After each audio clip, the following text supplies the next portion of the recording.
അങ്ങനെ നോക്കിയിരുന്ന് വിഷു ഇങ്ങെത്തി. ഈസ്റ്ററിൻ്റെ വിഷമം മുഴുവൻ ഞങ്ങൾ വിഷുവിൻ്റെ തലേന്ന് അങ്ങ് തീർത്തു. അമ്മ ഉണ്ടാക്കിയ ബിരിയാണിയും പായസമൊക്കെ നല്ല പോലെ ഞംഞംന്ന് കഴിച്ചിട്ട് ഞങ്ങൾ അടുത്ത ഞംഞം കഴിക്കാൻ വേണ്ടി ചേച്ചീൻ്റെ വീട്ടിലേക്ക് വെച്ച് പിടിച്ചു.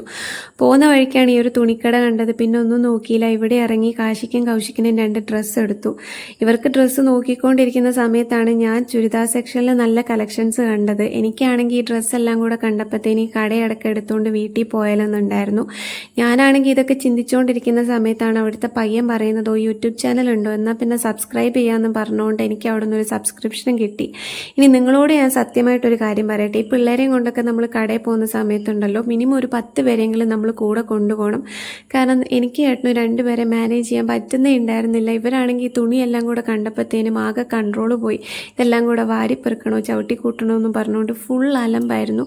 പിന്നെ ഞങ്ങൾ എങ്ങനെയൊക്കെ 2നെയും തൂക്കി പെറുക്കി തുണിയെല്ലാം കൂടെ വാരിക്കെട്ടി ഞങ്ങൾ കാറിൽ കയറി ചേച്ചിൻ്റെ വീട്ടിലെത്തി. അവിടുന്ന് വർത്താനം പറഞ്ഞുകൊണ്ടിരിക്കുന്ന സമയത്ത് പിള്ളേർ പറഞ്ഞു, വാ മാമി നമുക്ക് ചറപറ പൊട്ടിക്കാമെന്നും പറഞ്ഞ് വിളിച്ച് മുറ്റത്തോട്ട് കൊണ്ടുപോയി. എനിക്കാണെങ്കിൽ ഇതിനോടൊന്നും വലിയ താല്പര്യം ഉണ്ടായിരുന്നില്ല.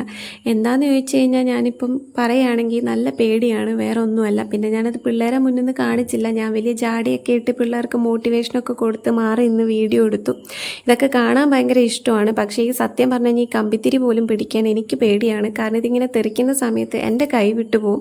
പിന്നെ കാലയിലൊക്കെ വീഴണ്ടെന്നോർത്ത് ഞാൻ ഇതിനൊന്നും ഇറങ്ങിയില്ല. ഇതൊക്കെ കുറേ നേരം കണ്ടു നിന്ന് വീഡിയോ ഒക്കെ എടുത്ത് പിന്നെ കുറച്ച് കഴിഞ്ഞപ്പോഴത്തേനും അപ്പുറത്തെ വീട്ടിൽ പ്രാർത്ഥന സ്റ്റാർട്ട് ചെയ്തു. അങ്ങനെ പിന്നെ അവരെല്ലാവർക്കും വേണ്ടിയാണ് പ്രാർത്ഥിക്കുന്നത്. അങ്ങനെ ഞങ്ങൾ ഇതൊക്കെ സ്റ്റോപ്പ് ചെയ്ത് കുറച്ച് നേരം പ്രാർത്ഥനയും ശ്രദ്ധിച്ചുകൊണ്ട് അവിടെ മാറിയിരുന്നു. പിന്നെ അത് കഴിഞ്ഞ് പോയ കാര്യം നടക്കണ്ടേ, നല്ലപോലെ ഞംഞംന്ന് കഴിച്ചിട്ട് അടുത്ത ദിവസം കണിയും കണ്ട് ഞങ്ങൾ നേരെ വിഷു കൈനീട്ടം വാങ്ങിക്കാൻ വേണ്ടി വരാമെന്ന് അച്ഛനോട് പറഞ്ഞിട്ട് ഞങ്ങൾ അവിടെ നിന്ന് ഇറങ്ങിയിട്ടോ.